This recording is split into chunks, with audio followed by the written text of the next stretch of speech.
Hello friends, आप सभी को अपने यूट्यूब चैनल एसके सिंह इजाजत पर स्वागत है। आज हम इस वीडियो में रेलवे एनटीपीसी एग्जाम जो कि 10 जून फर्स्ट शिफ्ट का एग्जाम पूर्ण हो चुका है, चलिए इसके सभी 40 क्वेश्चनों को हम लोग देख लेते हैं। उससे पहले यदि आप मेरे चैनल पर न्यू हैं तो आप लोग चैनल को सब्सक्राइब अवश्य कर लें, क्योंकि जब मैं वैसे वीडियो आप लोग को तुरंत से मिल जाए। यहाँ पर आज फर्स्ट क्वेश्चन पूछा गया था, मानव तस्करी और जबरन श्रम भारतीय संविधान के किस अनुच्छेद के तहत कानूनी दंडनीय अपराध है। तो आर्टिकल नंबर 23 में आता है, इसलिए आप लोग का अनुच्छेद 23 इसका करेक्ट आंसर हो जाएगा। इसके अलावा हम लोग स्टार फैक्ट में देख लेते हैं, हो सकता है इन अनुच्छेदों से अधिकतर क्वेश्चन पूछा जाता है, आप लोग में भी पूछ लिया जाए। अनुच्छेद नंबर 24 कहता है कि कारखानों में बच्चों के रोजगार पर रोक लगाता है जो कि 14 वर्ष से कम आयु के हो। अनुच्छेद नंबर 25 कहता है भारत में सभी व्यक्तियों को धर्म की स्वतंत्रता देता है। और अनुच्छेद नंबर 25 कहता है धार्मिक मामलों के प्रबंधन की स्वतंत्रता देता है। और अनुच्छेद 26 में कहा गया है कि किसी भी धर्म का संप्रदाय शामिल हो सकता है, चाहे वह बहुमत में हो या अल्पसंख्यक धर्म से हो। यहाँ पे अनुच्छेद नंबर 21 कहता है जीवन की सुरक्षा और व्यक्तिगत स्वतंत्रता प्रदान करता है। अनुच्छेद नंबर 16 कहता है यहाँ पे सार्वजनिक रोजगार के मामलों में अवसर की समानता देता है। अनुच्छेद नंबर 19 कहता है बोलने की स्वतंत्रता के संबंध में कुछ अधिकारों का संरक्षण करता है। यहाँ पे नेक्स्ट क्वेश्चन पूछा गया था, भारत का पहला विधि आयोग किसकी अध्यक्षता में स्थापित किया गया था। तो लॉर्ड मैकाले की अध्यक्षता में 1884 में की गई थी। यहाँ पे एक लोग पूछा गया था किसकी अध्यक्षता, तो यहाँ पे लॉर्ड मैकाले इसका करेक्ट आंसर हो जाएगा। और पूछ ले कब की गई थी, तो 1834 में की गई थी, ये भी आप लोग ध्यान रखिएगा। इसके अलावा यहाँ पे स्टार फैक्ट में देख लेते हैं, स्वतंत्र भारत का पहला विधि आयोग 1955 में स्थापित किया गया था और यह MC शीतलवाड़ की अध्यक्षता में स्थापित किया गया था, ये भी आप लोग ध्यान रखिएगा। यहाँ पे नेक्स्ट क्वेश्चन पूछा गया था, in which country will the rugby league world cup 2026 be held, यानी गरीब रग्बी लीग विश्व कप 2026 किस देश में आयोजित किया गया था। ये Australia and Papua New Guinea में किया गया था। तो आप लोग का इसका correct answer Australia and Papua New Guinea इसका करेक्ट आंसर हो जाएगा।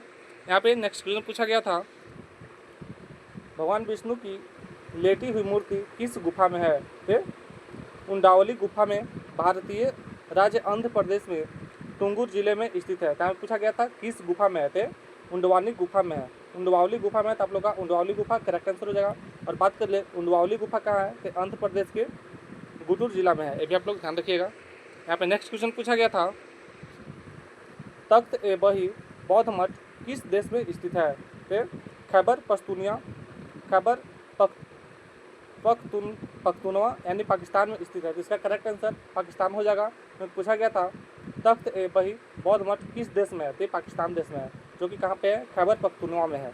इसके अलावा यहाँ पे देख लेते हैं स्टार फैक्ट में इसके बारे में, यह गंधार के सभी में बौद्ध धर्म के सबसे प्रभावशाली अवशेषों में से एक माना जाता है और इसे 1980 में यूनेस्को की विश्व विरासत स्थल के रूप में सूचीबद्ध किया गया है। पूछ ले कि इसको यूनेस्को में कब शामिल किया गया है, तो इसको 1980 में यूनेस्को में शामिल किया गया है। यहाँ पे नेक्स्ट क्वेश्चन पूछा गया था, मैत्रक वंश के ध्रुव सेन के बाद सिंहासन पर कौन बैठा था।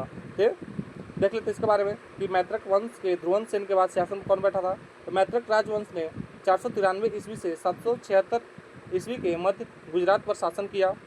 इस वंश का संस्थापक सेनापति भूटार्क था, जो गुप्त साम्राज्य के अधीन सौराष्ट्र उपखंड का राज्यपाल था। और यहाँ पे देख लेते इसकी राजधानी बल्लभी था। शासक भटार्क, उसके बाद धरसेन प्रथम, उसके बाद था द्रोणासी, उसके बाद ध्रुवसेन प्रथम, उसके बाद गुहासेन थे। तो आप लोग का इसमें पूछा गया था, इसका देख लेते क्वेश्चन क्या पूछा गया था। यहाँ पे पूछा है ध्रुवसेन के बाद सिंहासन में कौन बैठा था। तो ध्रुवसेन के बाद सिंहासन तो गुहासेन बैठा था, तो आप लोग का गुहासेन करेक्ट आंसर हो जाएगा। और बात कर ले इसकी स्थापना किसने किया था, इसकी स्थापना भटार्क ने किया था, ये भी आप लोग ध्यान रखिएगा। और इसका यहाँ पे जो सौराष्ट्र उपखंड का राज्यपाल किसको नियुक्त किया गया था, ये भी भूटार्क का नियुक्त किया गया था, ये भी आप लोग ध्यान रखिएगा। यहाँ पे नेक्स्ट क्वेश्चन पूछा गया था, निम्नलिखित में से किस राज्य में लौटते मानसून के दौरान वर्षा होती है। तो तमिलनाडु के चेन्नई में होती है। तो आप लोग का तमिलनाडु ऑप्शन दिया गया था, इसलिए तमिलनाडु करेक्ट आंसर हो जाएगा। यहाँ पे नेक्स्ट क्वेश्चन पूछा गया था, हिंद महासागर सम्मेलन यानी IOC के 8वें संस्करण का आयोजन 16 से 17 फरवरी 2025 तक मस्कट यानी ओमान में आयोजित किया गया, जिसका विषय क्या रहा था।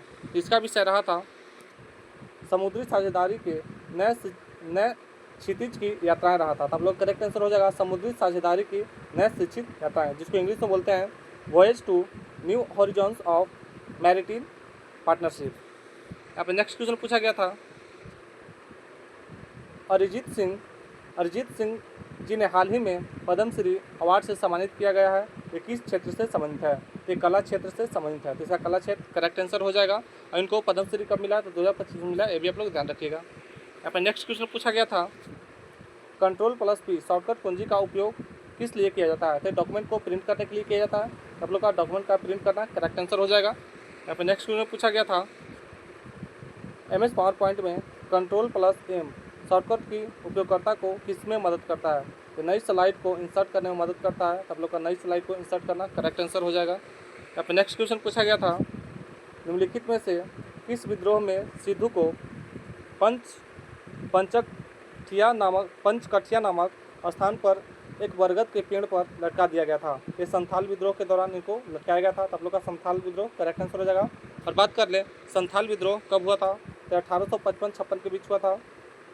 और संथाल विद्रोह का नेतृत्व सिद्धू और कानू ने किया था। ये भी आप लोग ध्यान रखिएगा, ये एग्जाम में कई बार पूछ लिया गया कि संथाल विद्रोह का नेतृत्व किसने किया था? तो सिद्धू और कानू ने किए थे। यहाँ पर नेक्स्ट क्वेश्चन पूछा गया था, हिमालय पर्वत के बारे में कौन सा कथन गलत लिखा हुआ है? यहाँ पे फर्स्ट ऑप्शन है, हिमालय मध्य एशिया की ठंडी हवाओं को भारत में प्रवेश करने से रोकता है, जो कि सही कहा गया है। दूसरा कहता है दक्षिण पश्चिम मानसून से वर्षा को रोकता है, जो कि ये दूसरा जो कथन है ये गलत कहा गया है। तीसरा देख लेते हैं, हिमालय के उत्तर भाग में बर्फ पाई जाती है। चौथा ऑप्शन है, कई नदियाँ सघन धारा हिमालय से निकलती है। यहाँ पे फर्स्ट ऑप्शन और थर्ड और फोर्थ ये तीनों सही है। यहाँ पे ऑप्शन नंबर जो दूसरा है ये गलती दिया गया है, जो दक्षिण पश्चिम मानसून से वर्षा को रोकता है, गलत कहा गया है। तो आप लोग का यहाँ पे सेकंड करेक्ट आंसर हो जाएगा। देख लेते हैं इसके बारे में, जो दक्षिण पश्चिम मानसून से वर्षा हिमालय इससे रोकता नहीं है बल्कि सहयोग करता है, और यह मानसूनी हवाओं को टकराकर उन्हें वर्षा कराने में मदद करता है। यहाँ पर नेक्स्ट क्वेश्चन पूछा गया था, निम्नलिखित में से परिवहन का सबसे सस्ता साधन कौन सा है? देख लेते हैं इसका करेक्ट आंसर क्या होगा। यहाँ पे ऑप्शन दिया गया था, रोड ट्रांसपोर्ट, सेकंड में था वाटर ट्रांसपोर्ट, थर्ड में था एयरपोर्ट ट्रांसपोर्ट, और फोर्थ में था रेलवे ट्रांसपोर्ट। इसका करेक्ट आंसर वाटर ट्रांसपोर्ट इसका करेक्ट आंसर हो जाएगा, क्योंकि जो समुद्री मार्ग से हम लोग ट्रांसपोर्ट करते हैं उसमें काफ़ी हम लोग का सस्ता पड़ जाता है, इसलिए इसका वाटर ट्रांसपोर्ट करेक्ट आंसर हो जाएगा। यहाँ पे नेक्स्ट क्वेश्चन पूछा गया था, भारत में न्यायिक समीक्षा क्यों की जाती है? तो देख लेते हैं भारत में न्यायिक समीक्षा क्यों की जाती है। न्यायिक समीक्षा एक ऐसी प्रक्रिया है जिसके तहत सरकार की कार्यकारी, विधायिक या प्रशासनिक कार्रवाई न्यायपालिका द्वारा समीक्षा के अधीन होती है। तो इसका करेक्ट आंसर हो जाएगा। यहाँ पे नेक्स्ट क्वेश्चन पूछा गया था, जैव अर्थव्यवस्था में लाइफ टाइम अचीवमेंट पुरस्कार पाने वाले पहले एशियाई कौन थे? इसका correct answer doctor Pramod Chaudhary, जो कि जैव अर्थशास्त्र में लाइफ टाइम अचीवमेंट पुरस्कार पाने वाले पहले एशियाई व्यक्ति बन गए थे।